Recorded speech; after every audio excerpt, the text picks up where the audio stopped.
Hello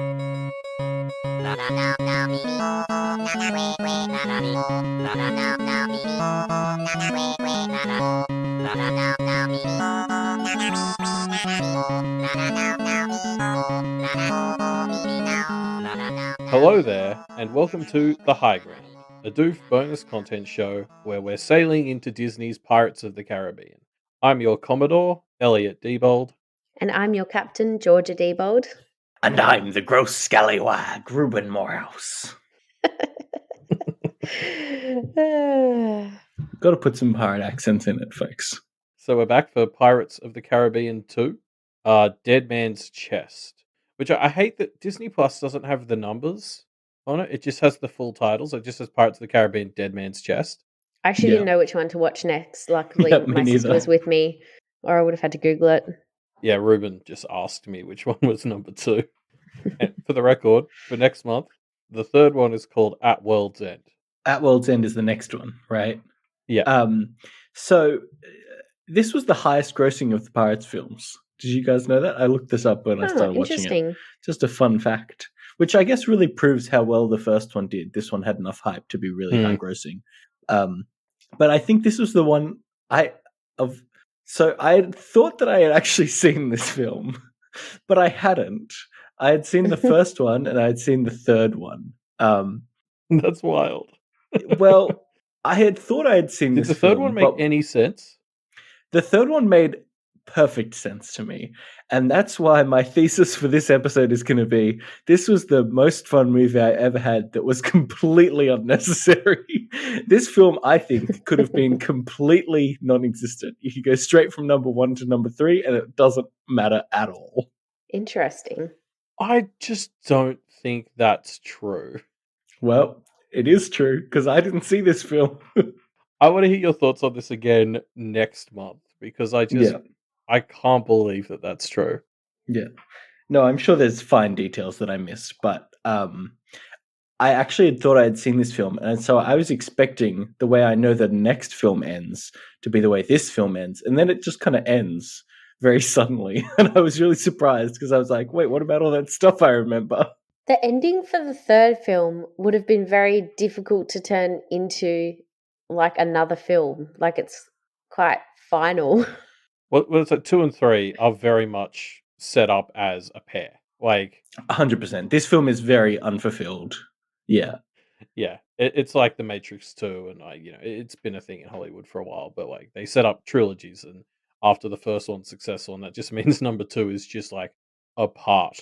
It doesn't stand on its own at all. It's an interesting note for this film as well, which maybe plays into why the plot feels so thin. It doesn't have the source material that we all know and love of the Pirates ride to really kind of build out a great movie from. So I wonder if that's why it felt like it was a little bit thinner in the plot department. I don't know. I've gone totally rogue here, you know? Yeah. I don't know if I agree with the characterization that this one feels lighter in the plot department. I will say that there is definitely a sense, because it isn't meant to stand on its own. Like we're talking about something that hasn't actually delivered on anything it's setting up. Yeah, so, maybe that's what the feeling as an individual thing. It doesn't feel as complete because it's not. Yeah. Having said that, I had a very, very fun time with this movie. It really, I really, really enjoyed it and was surprised by how well it held up. Even more than the original one that we saw, I think. Yeah, it's very, very good. It was way better than I remembered. Yeah, I was nervous coming into this one. I remembered it being the one of the original 3 I didn't enjoy the most, and I still had an absolute ball.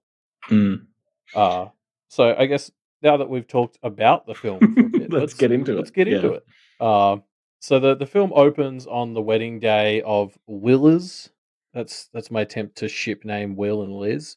But the wedding is ruined by the rain, and then also the new head of the East India Trading Company, Cutler Beckett, shows up to arrest both Will and Elizabeth. Cutler Beckett, not as cool as Norrington, I gotta say. I don't know. Again, this is a topic that's very hard to talk about without diving into my memories of the third film, but I really like where they take Cutler. I think he's a very fun concept because he's such a like CEO villain. I enjoy him as like a villain who you just get to hate, but he also feels like a person because he's just selfish and he wants to, do his business, and he acts like a businessman in the way he's striking deals and stuff. Like he doesn't feel overblown or fake or anything. He's just an evil dude who's very believable. He's more villainous for sure than Norrington felt in the first film, which I guess is a good difference. Yeah. I think in general, like these films have such good villains because I hate all of them, like less so Norrington.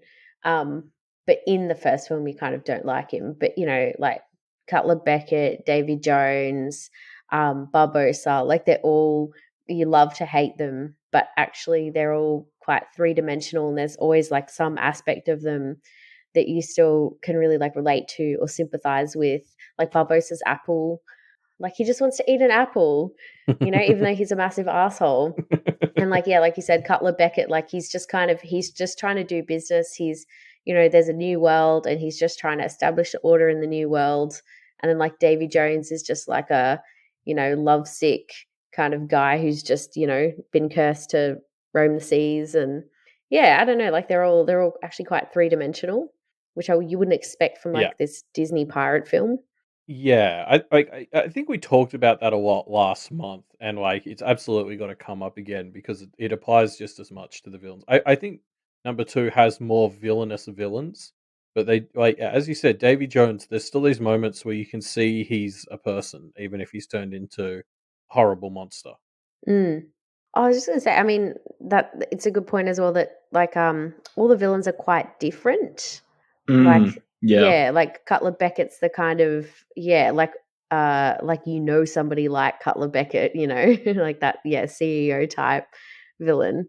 He's like eviler Norrington, is how I describe him. And then you've got Davy Jones, who's the kind of, I don't know, maybe a bit more traditional, like tragic villain. And then you've got Barbosa, who's your kind of just like classic pirate. Like there's like all these different villains and they're all kind of villainous in their own different way, which is really fun. Yeah. I think what really strikes me is, and what works so well in the kind of like the shifting goals that this series really excels at. Each character has a goal that we kind of very clearly know, and the series does very well to make it so that we know the goals of every single character, including the villains and the, in air quotes, heroes who really screw each other over just as much as the villains do. Yeah. And so we're very easily able to track, like, this person wants X, this person wants Y, and they all just kind of collide and bounce off of each other in very cool ways while staying very true to their specific stated goals. It's very true. It's like when all the characters have clear motivations and that it means that they somehow seem to be able to give the characters more depth without it, interfering in the plot or something. Yeah, and without it becoming hard to follow, right? There's like 5 or 6 of these kinds of characters, and they bounce off each other, and it goes around so much. Like they move around so much, and yet we're able to easily follow. Okay, we know at any point exactly what everyone wants because they're basically just following their one core wants. It's very simple, but done very well. I feel like it's a good point that there's like a lot of shades of grey in this movie, in that you've got kind of like Will is your pure white character who's kind of always just like trying to do the right thing and he's trying to help people.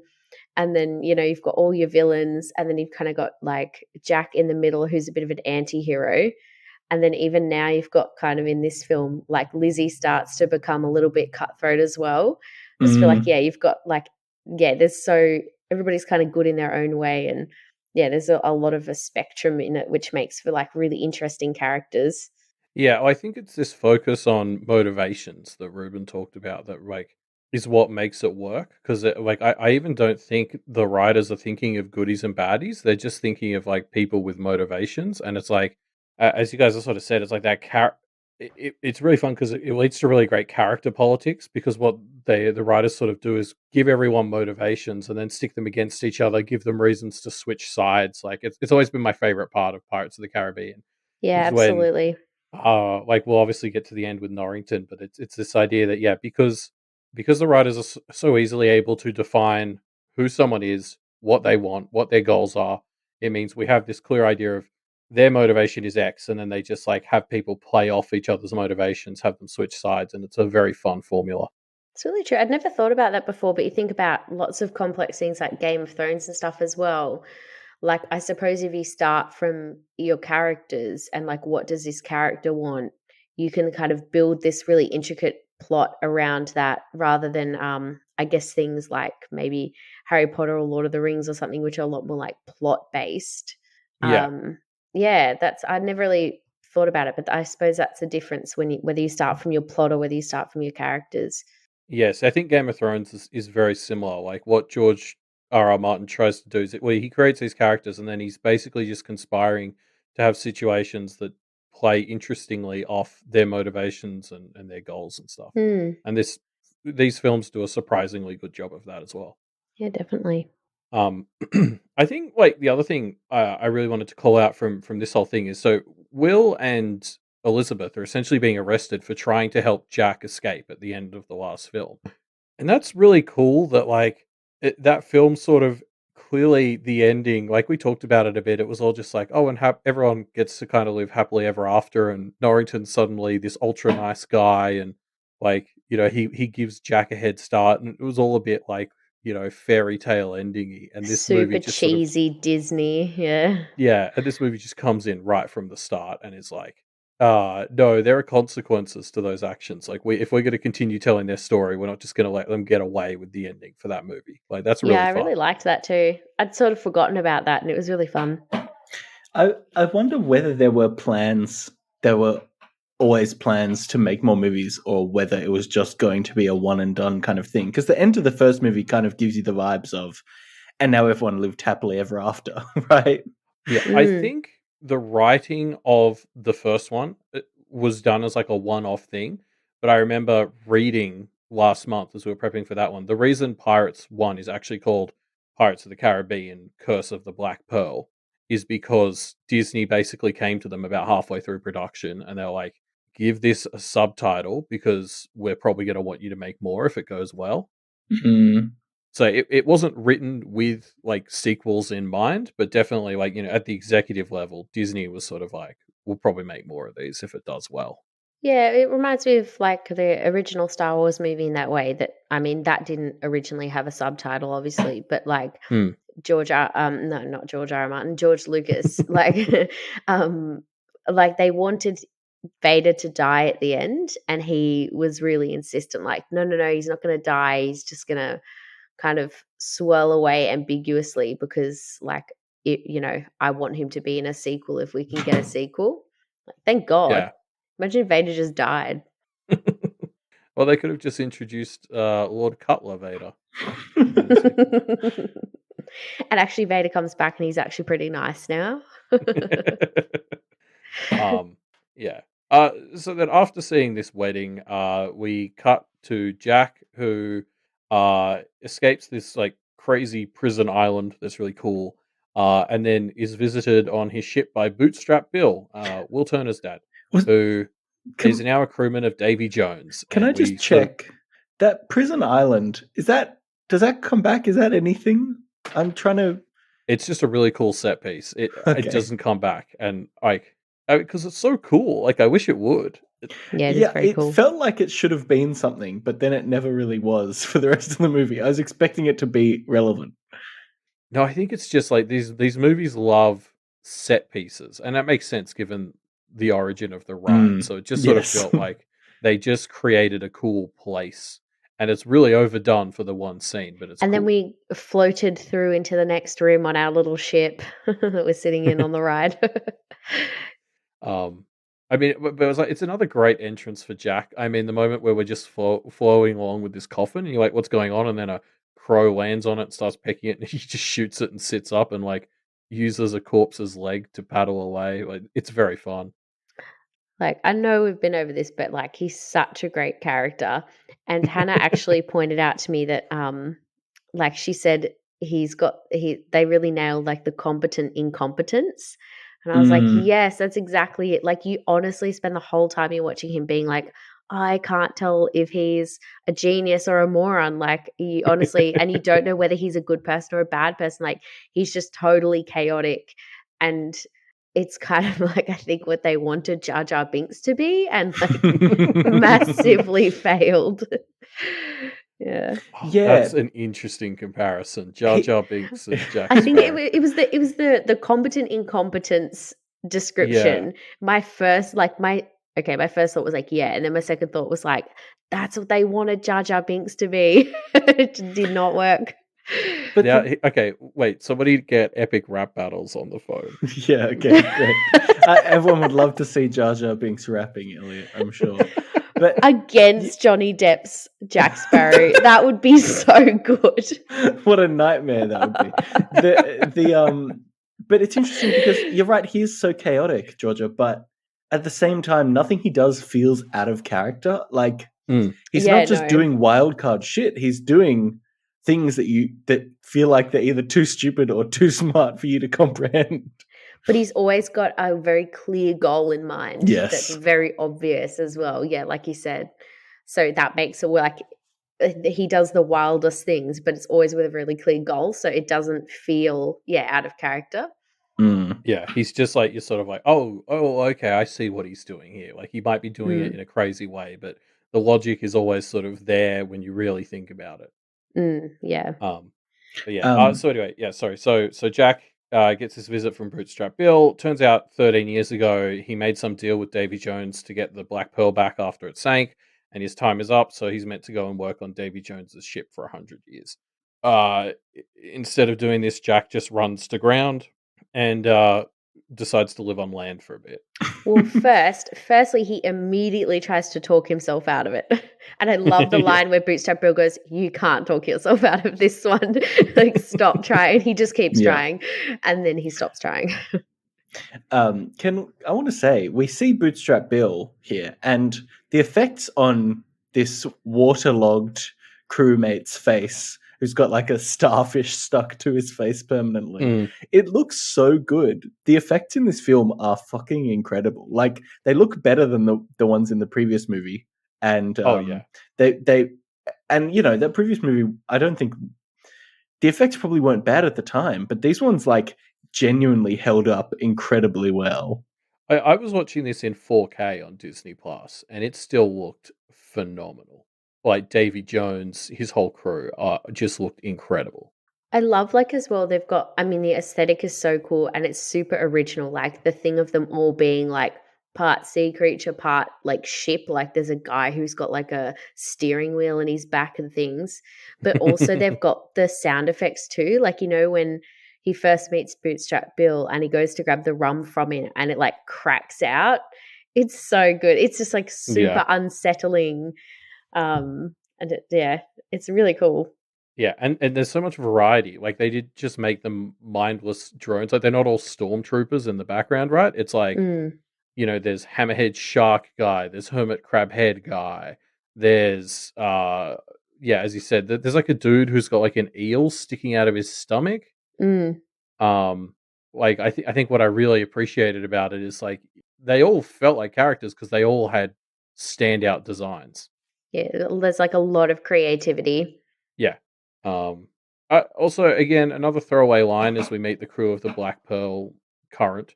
They sort of again mention that the Isla de Muerta with all the gold on it from the last movie sank under the sea after the curse was lifted, so they can't get that gold. It's a very blink and you'll miss it throwaway line to explain why they're not just super rich after the first movie. Nice bit of continuity. Yeah, definitely. Yeah, there's a lot of... I'm honestly surprised by how much I actually care about the world of Pirates of the Caribbean. Like, it's weird to me to think, but the kind of mysticism that this world lives in actually is just enough. It's just mystical enough to work for me while not being overly ridiculous, I think. Very true. I find myself constantly surprised by these movies and how much I don't hate things that I feel like I should hate in them. You know what I mean? Yeah. These movies walk lines very well. Yeah.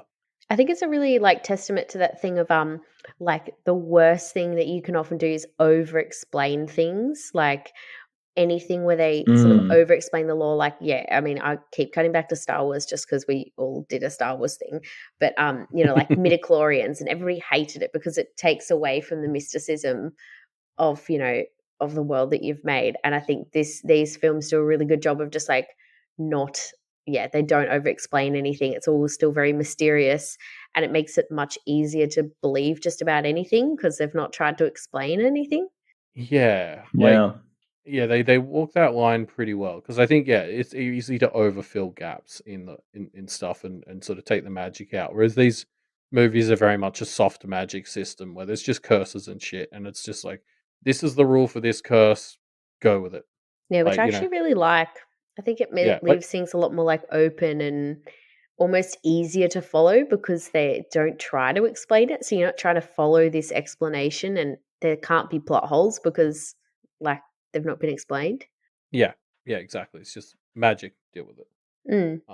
Also, just a shout out again to the soundtrack for these movies. Like, I have a Pirates of the Caribbean playlist on Spotify that I listen to at work, and I've just been cycling through the second movie soundtrack all month, and like the Kraken theme song is such a banger. It's true, because you want a soundtrack to be like kind of in the background, but then in certain moments, like really, and this one really nails that of like, just kind of being suitably in the background, setting the mood, and then it like pops out with this really distinctive. And I definitely noticed it as well. As soon as the Kraken came on, I was like, God, the soundtrack is so good. Davy Jones, his theme song that he plays on the organ is so good. Yeah, that moment of him smashing his face against the organ and his tentacles playing it is great. The imagery in this movie is so good. It's really cool. Yeah. This series just continues to be one of my favorite set of movies visually ever. Yeah, how is it so creative? Like, it really surprises me at how creative this series manages to be with these set pieces. Like, they all feel so unique and different. And across the course of this movie, we have like 4 or 5 action set pieces that are all completely different and work very, very well with what it's trying to do action-wise. It's just, so creative in very simple ways, I guess. And the costumes are all so good. Like, they all look so piratey. Yeah.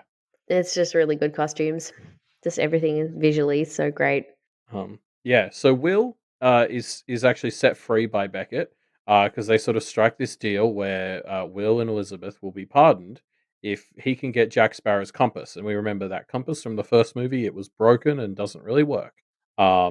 So anyway, Will manages to track the Black Pearl to this small island that's filled with cannibals, and shenanigans ensue. But the important characters manage to escape.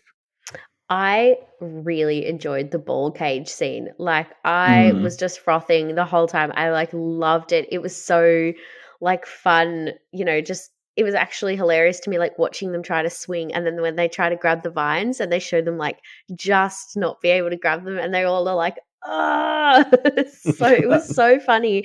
And then like when they go, oh, it's gonna take all of us to man the ship. Oh, actually probably about 6 would do it. That was such a great moment. They all just look at each other and then it turns into a race. I was like, fuck, this is such a good scene.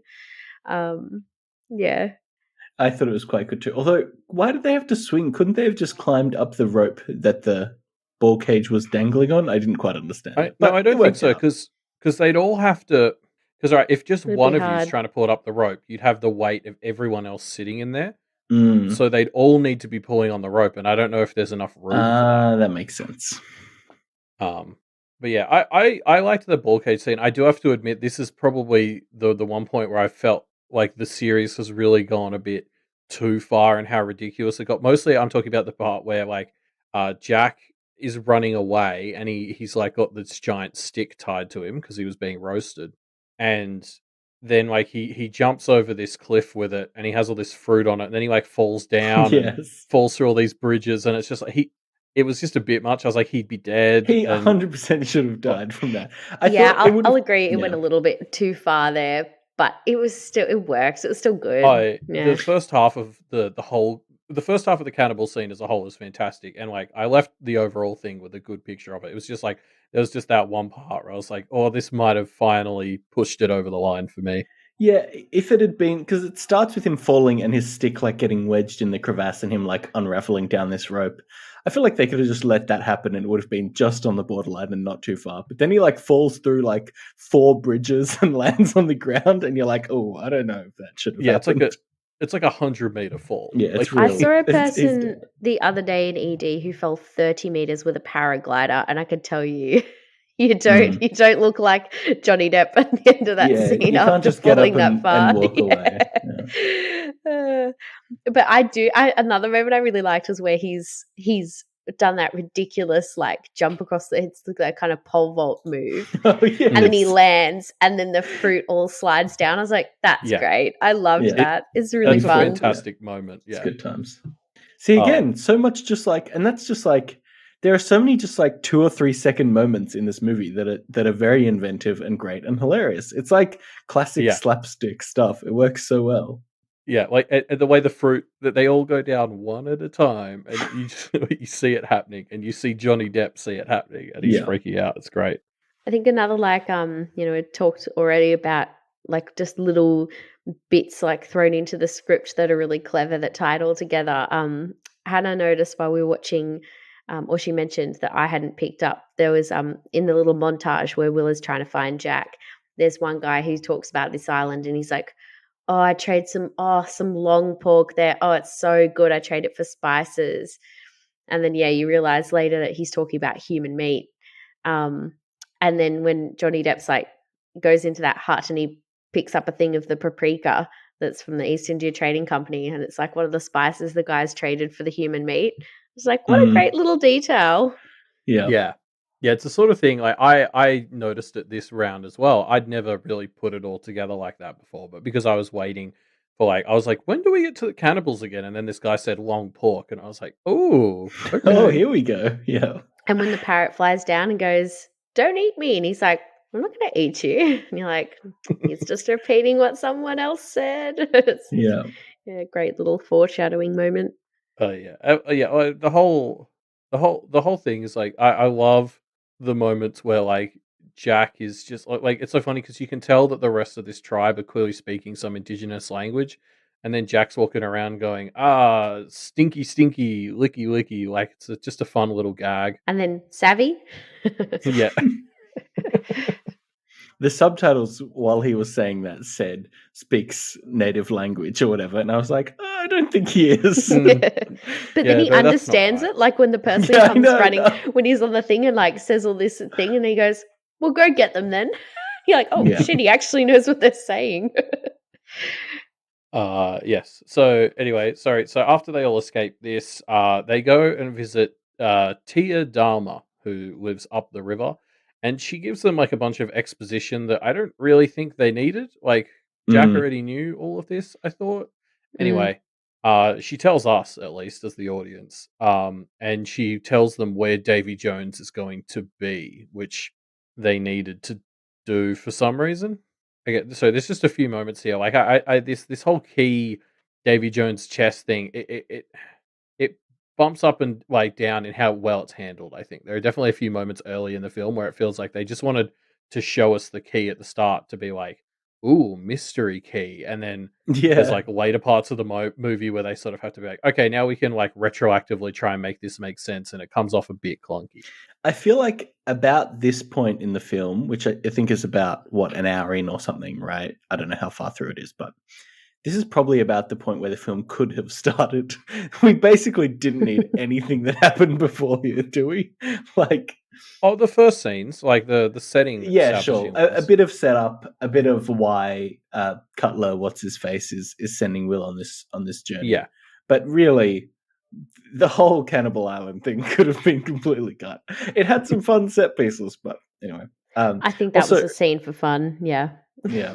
It wasn't until I was reading over these notes when we were prepping. The subtitles kept calling this person the Dalma, and I just assumed that was her name. But now I'm realizing her name is Tia Dalma, which is actually a name and not like a weird title that she has. No, her name is Tia Dalma. I mean, she's super fun. Like again, this is like a scene that to me I was like, yeah, this is weird because Jack must have already known all this stuff. So what exactly is he doing here? Like, why are we acting like this is a reveal when we like? Because it is for us as the audience, but Jack knew this, so that kind of irked me. But like, Tia Dama herself is super fun. The whole vibe of like these creepy marshes or whatever she lives in, and she has like these super inky teeth, so they're really black, and it just adds this effect when she's talking because she's already talking in this like crazy witchy way. It's very fun. She's kind of like a witch crossed with like a witch from Macbeth or something crossed with the mouth of Sauron. Like from Yeah. Yeah, she's a really cool character. A bit expositional, like you said, but anyway. and it's cool to see somebody with like an actual like Caribbean accent. Like the Jamaican accent's fun. Like I love everything about this scene except kind of how it fits into the plot, because this is the part that really highlighted for me how they introduce the concept of the picture of the key too early.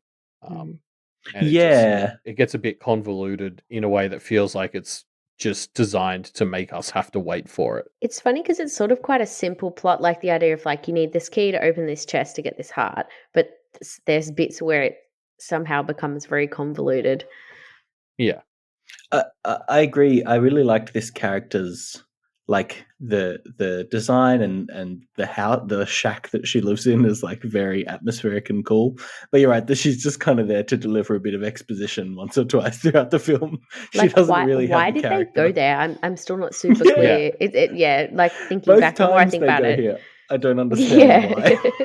Like you could, as cool as she is, you could cut her from this film and it would still make perfect sense. I feel like she and Cutler Beckett are in the film for the same reason, which is they're going to be important in the third film. So we just need to have them here for now, and then they'll become relevant later. And they're both like, they're very cool characters. They're just not super related to the plot, which I suppose there's nothing wrong with that, really. Like, you know, being a film that is more probably about characters than plot in a lot of ways. I suppose why can't you just throw in some cool characters who don't super have anything to do with what's going on? I don't know. I think they could have maybe reworked some stuff so it made more sense. But yeah, it's fine. I like that they give her the monkey, because the cursed monkey's still here, and it makes zero sense that the monkey is still cursed. But I didn't care because it's funny. I was trying to remember the specifics of the curse to try and figure out exactly why the monkey was not cursed, but I couldn't remember. I don't think there's a reason that the monkey fine. Well, still cursed. It's just because it's funny to watch Jack shoot the monkey constantly. Yeah, it doesn't make sense that the monkey is cursed because everyone else is not cursed, but whatever. And I just want to point out, as we sort of move into the next bit, this scene ends with what I think might be my favorite scene transition of all time, which is they sort of ask Tia Dama, "Oh, how can we find Davy Jones?" And she throws these like soothsaying crab claws and stuff, and they all land. And then there's like a flash of lightning, and we cut to this scene of like this ship caught on the rocks, and the rocks line up perfectly with all the crab claws, and it's hard to explain, but like you'll know it when you've seen it. It's the coolest scene transition of all time. And she goes, "A touch of destiny." So good. It is a good transition. But yeah, so yes, it transitioned us to Jack tricking Will into sort of ending up on Davy Jones's ship instead of him. But Davy Jones thinks that that Will isn't good enough, which is like straight up wrong. But anyway, so Davy demands 99 other souls. Basically, Jack has to give 100 other people, which I don't even know where they're going to fit on the Flying Dutchman. But Jack has 3 days to find 100 people.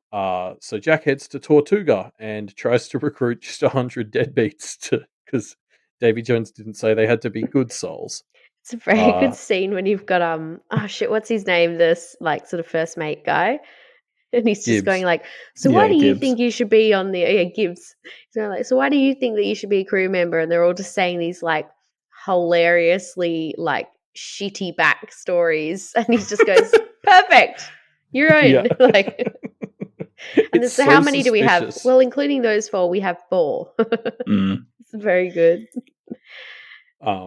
Yeah, and so the last two people they managed to get are Elizabeth, who has also escaped Beckett, and Norrington.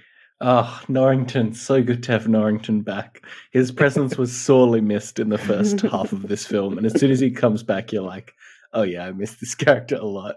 I did enjoy your notes from the first half of the movies you're watching it live, where you were just bitching about there being no Norrington. Yeah. You were so excited when he showed up. Because at the start, they fake you out into thinking that Beckett is like, that it's going to be Norrington. There's this character and it's, got the wig and he seems like he's, a Commodore. And you're like, oh shit, it's Norrington. And then it's this other rando. And I was like, where's Norrington? And then finally Norrington came back and it was so hype. And he's such a piece of shit now. I loved it. It's so great. I love when he says to Gibbs, he's like, what does he say? Something along the lines of like, my story is just a few years behind yours. And I was like, it's true. Yeah, such a good character. And like, I know they've been here the whole time, but Elizabeth is such a great heroine. Like, obviously, I mean, I could give like a 1-hour lecture on the representation of women in media, like probably any other female person. But she's a really good one. I just love, she's just got that perfect thing like Princess Leia of being really feminine, but also super badass. And like, clever and cunning, but also emotive. I think she's a really good heroine. And Norrington's just so hilarious and tragic. Yeah. I really enjoy Elizabeth. She totally has that vibe to me, at least, of just being a character, which is obviously something women don't get in every piece of media. Like she's not she's not perfect. Like she sort of is like she's pretty and all that, but like she really like fucks Jack over in this movie. She's kind of a massive bitch in certain points, and I really like that. Yeah, 100%. She gets a lot more cutthroat in some really interesting ways, huh? Yeah, because there tends to be, I think, a real thing of showing women as these like as sort of like quite perfectionistic or like sort of a bit too perfect or something. Like, yeah, it's nice to see like flawed women. Like everybody hated Captain Marvel because she was actually like opinionated and annoying, and I really liked that as somebody who is opinionated and annoying. I think the people who hated that part of Captain Marvel have other issues that they need to process for sure. Yeah, it was like a really good thing, like highlighting how much there is such a lack of, because she was essentially in many ways she was just a female Tony Stark, who's like a very widely accepted popular character, and then as soon as it was a kind of in a way a female version of that, it was like, oh, she's really annoying. I was like, sure. I couldn't believe people with a straight face were criticizing that she didn't smile enough in the trailer. That still blows me away. It is ridiculous, isn't it? It's so. Yeah. How can you be so not self-aware? Anyway, we're going off on a separate rant. But it's also, as much as we're digressing, it's kind of true because as somebody who like I really related to Captain Marvel, I was like, oh, she's kind of like me. And like you do get that double standard. Like people, tell you like, oh, like I've been told recently, like you just need to be nicer, you just need to be more pleasant, you need to pander to people more. And like I've been told that at work, and I've been told by patients, oh, why aren't you smiling? And you're just standing there working. I'm like, why the fuck would I be smiling? This like, I'm just totally neutral. I'm not unhappy, but you're just standing there and people go, oh, crack us a smile, love. And you're like, what the fuck? You don't say that to the boys. Like, it's so weird. It's just this weird misogynistic like culture that you just occasionally come across that just comes out of nowhere. I think like, it really got highlighted with Captain Marvel actually. Anyway, Lizzie's the great. only appropriate response to that is tie them to a mast and let the Kraken eat them. I'm on board. That'd be nice. I wish I could do that. That'd be great. Yeah. No, to touch on Norrington as well, I think it's really cool. Like it totally feels justified that he's integrated into the sequel because he's going through a really intense journey. Like, it's hard to talk about it too much here because basically this movie he comes up and he's like, yeah, he's been on the bottom. And then he turns it around at the end of this film and it's like, okay, next film is going to be the one where we get to talk about Norrington based on how this one ended. I just want Norrington to become the protagonist of these films. Like, genuinely, he's the character I enjoy the most. He's so great. I love when, like, Jack Sparrow's just fully lying to Elizabeth, and as the audience, that he's like using her, and Norrington is just standing there the whole time being like, you cannot seriously believe him. And you're like, so yes, listen to him. And then when she's like a bit later, when she's like for some reason sort of crushing on Jack, and he just walks up and goes, oh well. There was a time I would have wished that you'd smile about me like that. And she's like, oh, what? And he's just like, totally, this guy's like, just knows exactly what's going on. Yeah, I mean, yeah, he has that great line as well. I love when they actually find the heart, and he's like, "Wait, Jack, you were telling the truth?" I think his best line in this scene is where Jack's like, "What are you doing here?" He's like, "You hired me. I can't help it if your standards are lax." So good. He's just vomiting in the whole scene. Just in between everything, it says Norrington vomits on the subtitles. I really enjoy his presence in this one, but like it all feels like lead up to the next one, and yeah. But again, that feels like this entire film. Like, I love this film. Has so many great action set pieces, and that's what, and it's like a funny film, but plot wise, it really just feels like it's setting up the next movie. So back on the Flying Dutchman.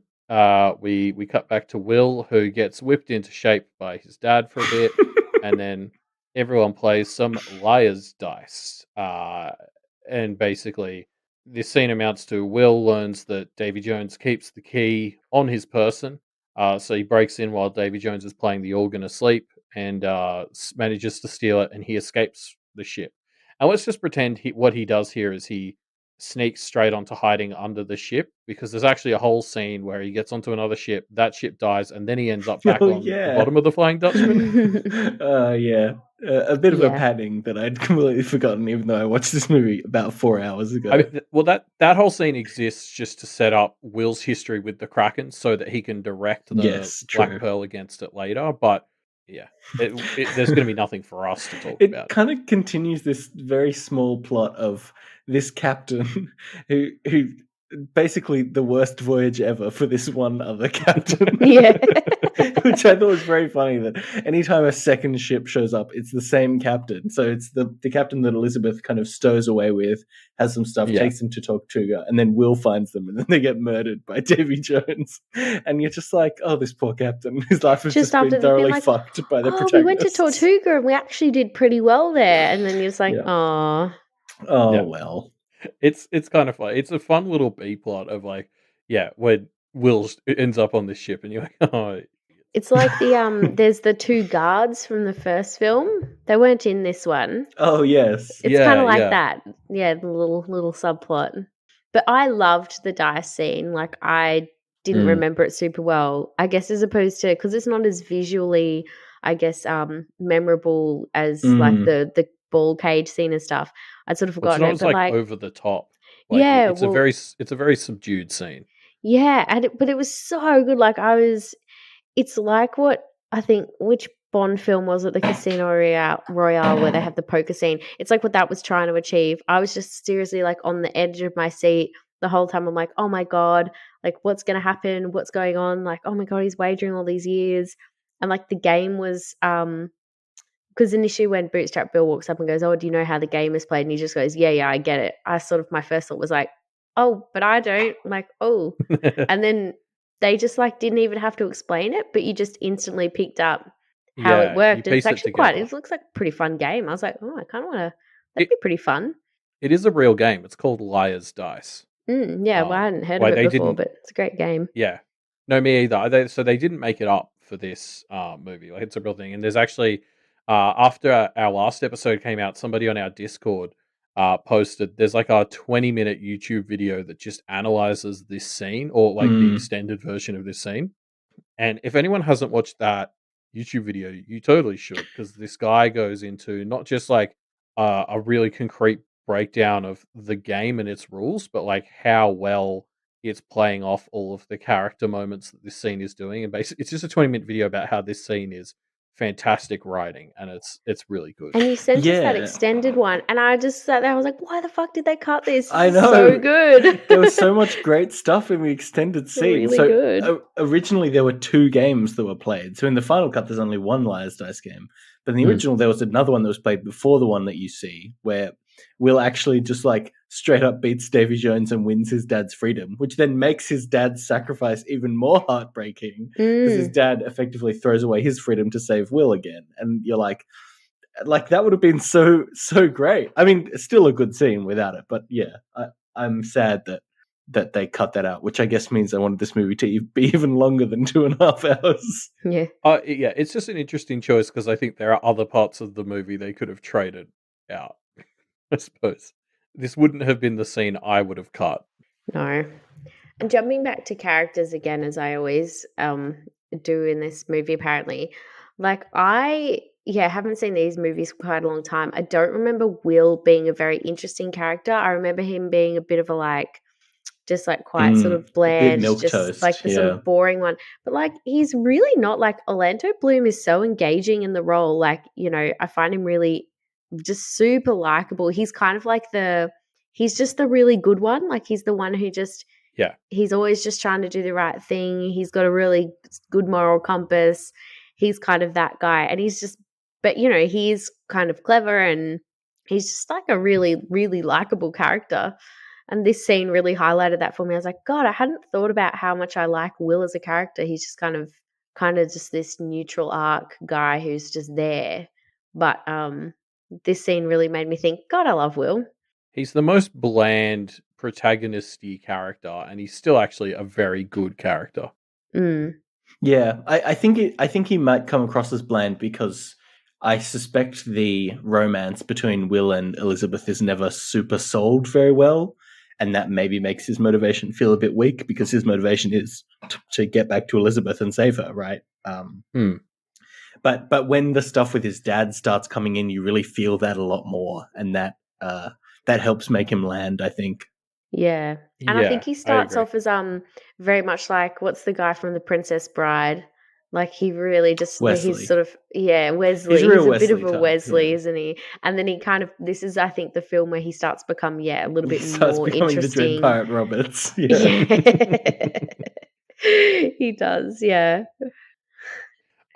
Yes. So, what happens next is basically Jack and his crew, using Elizabeth's power of knowing what she wants, find the chest that has Davy Jones's heart in it. Because I don't think we actually ever explained. We made fun of the movie for not explaining this stuff in a very good way, but we haven't really explained it either. Davy Jones has his heart in this chest, and whoever has his heart can kind of control him, basically. Well, he's immortal, except for his heart, right? So killing his heart kills him, and therefore you can have leverage over him if you have his heart, seemingly. Yeah, well, I guess I got the impression that you sort of have complete control over him, but I suppose you could probably get him to reach the point where he's just willing to kill himself, or rather than do what you say. But anyway, yeah. So so Will has just stolen the key to this chest, and Jack and the crew of the Black Pearl have just found the chest. But as they open it, this sort of 3-way fight breaks out between Norrington, Jack Sparrow, and Will, because they all want the heart for their own reasons, and so they sort of start fighting over it. And then, as they're doing that, Davy Jones and his crew also show up, and so then there's a bunch of fighting over the chest as well as the key. And Pintel and Rigoletti show up, who also are a separate group in this. Oh yeah, trying to steal they are too. the heart and for their own purposes. And Elizabeth is another group as well. Yeah, I feel like Elizabeth is on Will's side, but she never really says, does she? So to be fair, Pintel and Rigoletti, they were on the Black Pearl until this sort of point. Yes, but they don't seem to be on Jack Sparrow's side. They seem to just be on let's steal this and sell it side, effectively. Yeah, and there's a funny bit where one of them, because I still don't know which is which, has decided that he's religious now. And so the other one is sort of framing everything around, oh, well, it's us removing temptation from their lives by stealing it, which is just a funny bit. Yeah. This is just such a good scene. It's so well choreographed with the 3-way fight. And then when they go onto the wheel, It's just really cool. The wheel is very cool. Iconic. It's very, very good. The bit where it breaks off and they just start fighting on the top, and then Jack's inside it, and then they all start like being in the. It's so good. Like the bit where like Will and Norrington are fighting on the top, and then Jack's legs just come, and they both look down like what, and then they just look up at each other, and then they just start fighting again. So good. Even before the water wheel, like they're fighting their way up to that like church is very good when they're like all around the roof of these ruins. That's also just a very good scene. It reminded me heaps of the fight in Avatar: The Last Airbender with Zuko, Azula, and Aang in that abandoned in the Western village. Yeah, in the little village, and where it's kind of like a similar like they're in the little building and sort of like running around. It's actually quite similar, and it just reminded me of that, of just being such a really well done 3-way fight scene. And I've often I say this every time that scene comes up in Avatar. That is my favorite fight scene in The Last Airbender by a significant It's really margin. good. So yeah, comparisons to that are very favorable. There's so much great stuff happening here, right? Like, again, so chaotic, but so easy to follow and so well choreographed. My favorite moment in this is there's a part where Pintel, Rigoletti, and Elizabeth are all kind of struggling over the chest, and then the Davy Jones pirates come up. But between the three of them, they only have 2 swords, right? Elizabeth has lost her sword, and so Pintel and Rigoletti have their swords. And so they're kind of like yelling out, they're doing a bit of sword fighting, and then one of them will yell, sword, and the other one will throw a sword to them and like grab it, and they'll start fighting again. So they're just kind of yelling for these swords, these 2 swords between the 3 of them. And it just is so brilliant. It's like a 2 or 3 second bit. It's so good, you're right. Like it's really fun watching them sort of, because we follow the swords, not the fighters in that scene, and it's a really fun, innovative idea. Very good. And even just the thing where, like, you know, at the start where Elizabeth goes to pull out her sword and then she doesn't have it, and she's like, and then right at the end when Pintel and Rigoletti go to pull out their swords and they do the same thing, and I was just like, I love that. I thought it was so funny. Lots of good the bits humor like in these that. films is very good. Yeah. I just also love the bit, like, because I think a huge part of why that 3-way fight between Norrington, Jack, and Will works so well is because it ties into all that character politics stuff we've talked about. Like, we understand what each of them are fighting for, and they're all just kind of going at it. And the greatest part, though, is that for the first like minute of it, Elizabeth is off to the side just fucking screaming at them to stop, because she's also here and like knows that they don't really need to be fighting like this. It's like watching her lose it, like first try to yell at them and then try to play the damsel, and that doesn't work. And it's really fun.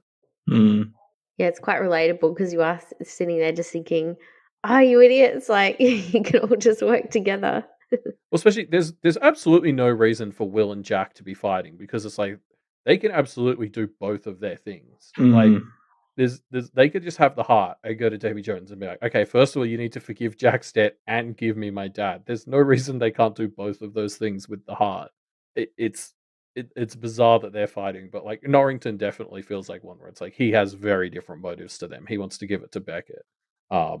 So like he makes sense. But yeah, it's just it's so fun that this fight feels backed by everything you understand about the characters. Yeah. And Elizabeth being off on the side, just being pissed at them for being stupid men and doing this is just the icing on the cake. It's good, isn't it? I want to bring up an interesting point. So Davy Jones sends his crew on here because he's only allowed to walk on land once every 10 years, and he's apparently used that up recently, I guess. And to give full credit, this is something that my partner Penny pointed out. There's a point where Jack needs to be on land to be protected from the Kraken, and so he's given a jar of dirt, which apparently counts as being on land. So Penny pointed out, if Davy Jones can't be on land, it has to be on the sea. Can't he just carry around a jar of seawater, and that will make him count as being on the ocean? I thought it was a pretty good idea, and Davy Jones should have tried it out. He could get like a giant hamster ball thing, half fill it with seawater, and then just roll around the island. Exactly. And use your brain, Davy. I think the dignity of that image probably tells you why he isn't doing any of these options. Yeah, okay, so basically Jack thinks he has the heart because he buried it in his jar of dirt, but Norrington actually took it, he doesn't know that though, so he doesn't really try to get away because he thinks he has the upper hand. Then he finds out he doesn't have the heart, and the Kraken gets sent after the Black Pearl, and everyone realizes they can get away by sacrificing the ship. But Elizabeth realizes that they don't just need to sacrifice the ship. The Kraken is after Jack specifically, so she ties him to the mast or handcuffs him to the mast and leaves him behind. And the Kraken eats him and the Black Pearl, and everyone else gets away. We've talked about how much like all the kind of like double crosses and things work really well because everybody's got like really good motivations. But something else that like Hannah and I were talking about that we really enjoyed was how people come up with really clever plans, but they still don't necessarily always work out. Like, Jack's thing where he thinks he's got the heart because he puts it in the jar of dirt, and you're like, God, that's clever. But then Norrington comes up and he's even more clever, and he looks at the dirt on the thing and goes, I'm pretty sure it's in there. And then he steals it. And then, I don't know. It's just like people always come up with these good plans, but they don't necessarily pan out, which makes everything, I guess, again, kind of like Game of Thrones. You never quite know what's going to happen because like people will do something super clever, but then it still can go horribly wrong. Well, it's plans working off of each other as well as like random events. But yeah. Like I really like that point. But the thing I don't like here is like the weird thing between Jack Sparrow and Elizabeth, like the weird romance, but not romance thing. I was like, I always remember hating that growing up, and watching this, I was like, I still hate it. It's weird. It's so unnecessary. They didn't need it in there. It hurts when it's happening. Like this was the part of the movie I really just straight up didn't like. It comes out of nowhere. It serves absolutely no purpose. Like this twist or this betrayal at the end would work just as well, if not better. It made me very uncomfortable. Keira Knightley was 21 when this was filmed, and Johnny Depp was 43, and I was just like, I don't like this. Yeah, it's weird. God, was she only 21? Wow. Yeah.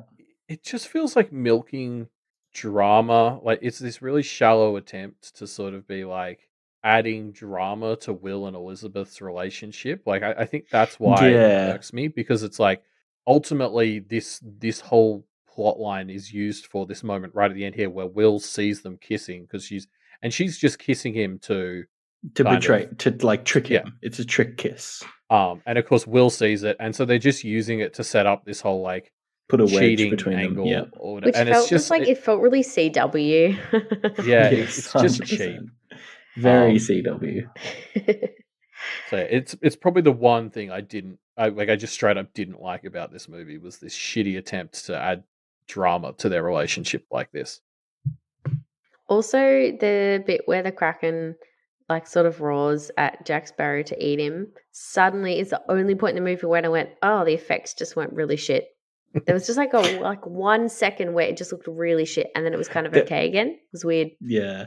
There was one other part that I thought looked really bad, which is when Jack is falling down that cliff. There's like 1 or 2 seconds where the physics on that just didn't quite look real. And you're like, oh, suddenly it's just turned to a CGI person. But yeah, most of the effects are pretty great. But yeah, you're right. There are a few seconds where it slips. Yeah, there's just a couple of moments of the Kraken, like when its tentacles are coming up around the Black Pearl.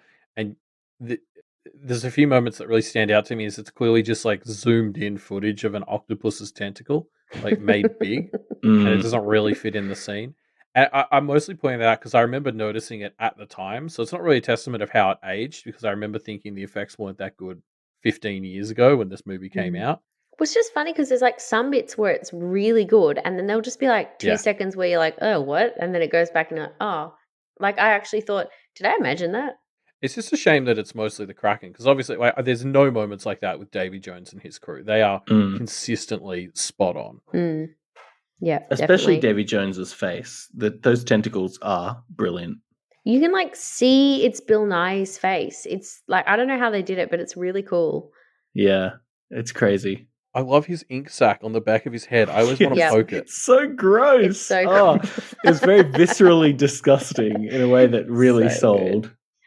Do you think it's like, is it like a Lord of the Rings versus the Hobbit thing? Do you think for like the, like Bootstrap Bill, it looks like it's maybe prosthetics with maybe just a little bit of like CGI kind of added on?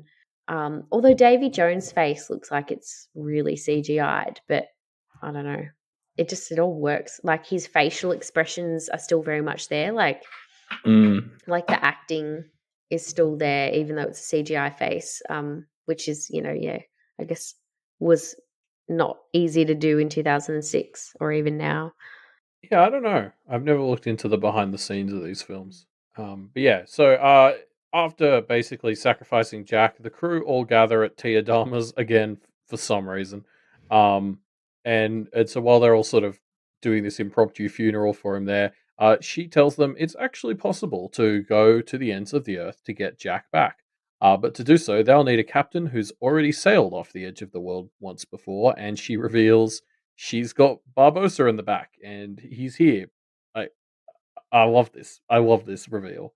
Especially because he walks out and he eats his apple. He finally gets to eat his apple, and I was so happy. Took a big crunchy bite into that apple, and I was like, yes. Well, it's such a big bite too. Like there's apple juice dripping down his beard at the end. Like it's such a big, like he's into it. The apple thing is so fucking good. Oh, it made me so happy. I cheered. Mind you, I was so preoccupied with that I can't actually remember like how he's back from the dead. Come to think of it. It's not explained in this. Oh, okay, good. But yeah, I love this because like the apple detail is something I've never noticed before watching these films. Like that's one of those details where talking about it like this, like we talked about the apple last month. It's a thread in his plot that I've never noticed before. So it's like great detail that doing this podcast like gets the credit for me actually getting to appreciate that moment. Because I feel like I remember always thinking it was weird that he walked down the stairs and then just bit into this apple. And I remember as a kid thinking, why the fuck is he eating an apple? Exactly. And now I'm like, oh, of course. This movie was just too clever for us when we first. It was. Yeah. Like getting to do deeper dives on films for stuff like this really lets you appreciate details that are wasted on you when you watch things normally. Yeah, definitely. It's nice. Yeah, and just this reveal in general, I remember absolutely losing my fucking mind at this when I saw it in the cinemas. Like, because, I suppose like for you, Reuben, you knew he was in the third one, presumably, so it was just sort of like, oh yeah, this makes sense. But like, you must have been confused watching the third one though, as to how the fuck Barbossa was back alive. Honestly, how did Jack die? I just kind of. I don't know. I guess I'd just forgotten how the first movie ended, and I'd forgotten that Barbossa died. I don't really remember. Or I guess I thought that Jack's death had happened like off screen or something, and it was like the plot was, we have to save Jack from being dead. I don't know. I think you must have gone into the third one knowing you hadn't seen the second one, so you just didn't question things that you didn't get because you must have been like, it's probably explained in the second one. Yeah, but then in retrospect, like previously, I definitely thought that I had seen the second one and I didn't know what the third one was at all. But now clearly I've seen the third one because I can picture a few things which definitely didn't happen in this film. But stuff to do with like, the way that Davy Jones's plot threads and stuff resolve. So I just assumed that was the second one because that was the one that had Davy Jones in it in my mind. So yeah, I don't know. I don't know what I thought. I just remember in the cinema, like losing my mind at this. I was so excited he was back, and it's a great way to end this film. Like we talked so much about how this film just exists to set up the next one, and this is a moment where that totally works for me. Like to end this film with a sort of the villain of the first one is back and he's on our side now moment is great. And he's got his monkey back too. Yeah. Yeah, and so then there's I can't remember if this scene happens before or after that, but we also then quickly cut to Norrington giving Cutler Beckett the heart and basically buying his way back into high society. Which is again just setting up what we're going to be doing next movie. Which I guess I don't mind it, like because now I'm sitting here, I'm like, God, I'm so hyped for the third one. It's my favorite, or at least it was. I haven't watched it for a good while, but I've always liked it the most. Yeah, I'm excited for it too. I do kind of feel like this film, again, is just, it doesn't have a strong resolution. It just kind of ends suddenly.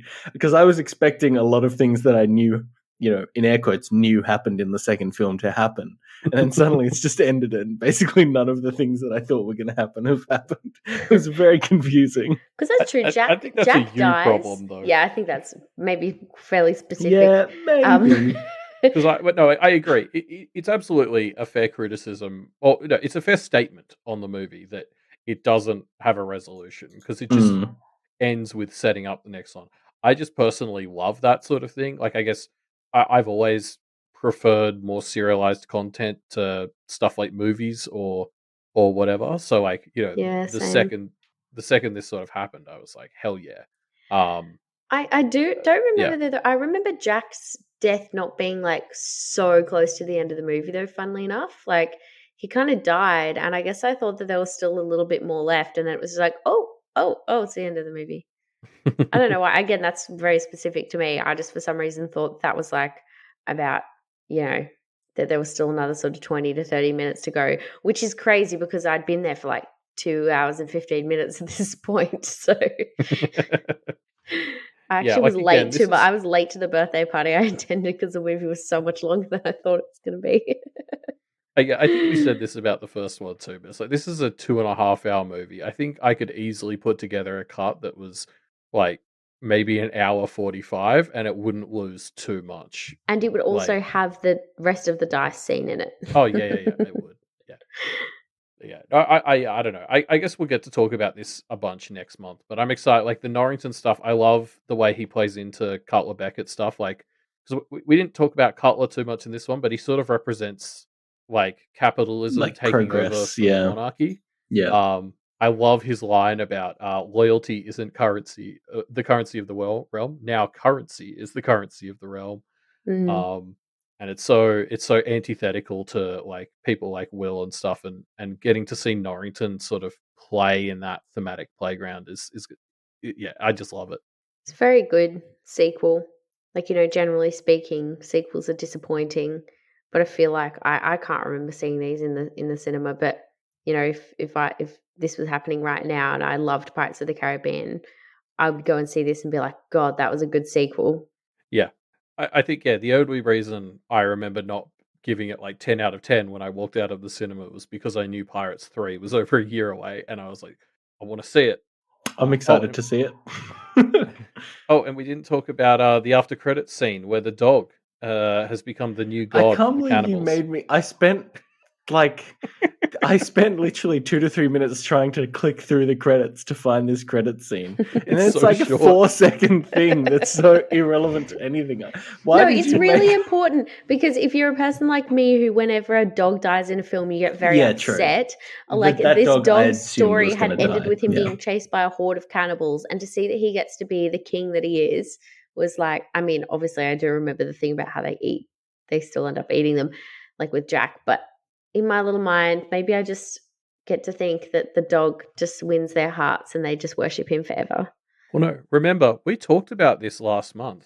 On the wiki, the cannibals are listed as one of the dog's allies or something. Oh, that's right. Yeah. That explains that. Yeah, because you remember you said, oh, guess who like the servants of the dog are, and I was like, oh, it's going to be a thing of cannibals, and you're like, no, it's this, and I was like, yeah, that's the cannibals. Yeah, see that was why I wanted you to watch this scene. That explains this was in the thread.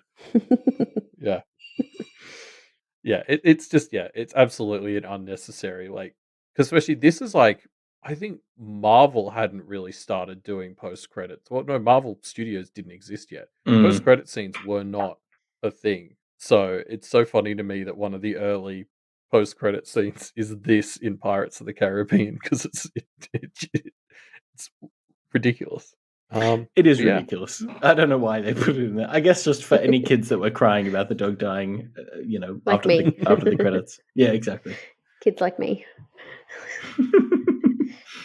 Okay, well, is there anything else anybody wants to say about Dead Man's Chest? No, I liked it. I feel like I've been a bit down on it, but I really did. Like, the set pieces in this film are very, very fun. Yeah. Oh, we didn't talk about it, but when they did go to Tortuga as well, that is just that place once again just feels like what the Pirates of the Caribbean ride wants to be. Like it's just chaos in that bar fight, and they have this really fun thread of Jack's just walking around trying on hats, and Oh and yeah, I stuff. forgot about that scene. God, that was good. Yeah, but like that's what the ride is sort of meant to be, is you're just like in this boat strolling through, and yeah, like no matter what direction you look in, something shenanigan-y is happening. And they take that origin of just focusing on like wacky visuals, and this movie, even as probably the weakest of these first three, does so much with that. Like we talked about the prison scene, there's like all these moments where they just indulge in visual stuff in a cool way. Yeah, because this is the one that I remember the least, because I probably have rewatched it the least. And I was so surprised at how good it was. Like, I loved it. I had so much fun watching this. Yeah, same. I'm so excited to watch the third one. Me too. Yeah, me too. I think it'll be great. I'm excited to finally get the resolution to some of these plot threads. But yeah, so with that, just thanks to all of you for being patrons. Without all of you who are listening to this, the Doof Media Network wouldn't be what it is. So thank you. And if you're not a patron, I think you get this episode 6 months late. So that's pretty hefty. And you should just become a patron and then get this episode on time. Yeah, because we wouldn't be able to do this without those people. So yeah. With that, should we all say the outro together? Yep. Our new official outro. Okay, so 3, 2, 1. Bye, Ahoy, listeners. Oh, that was bad.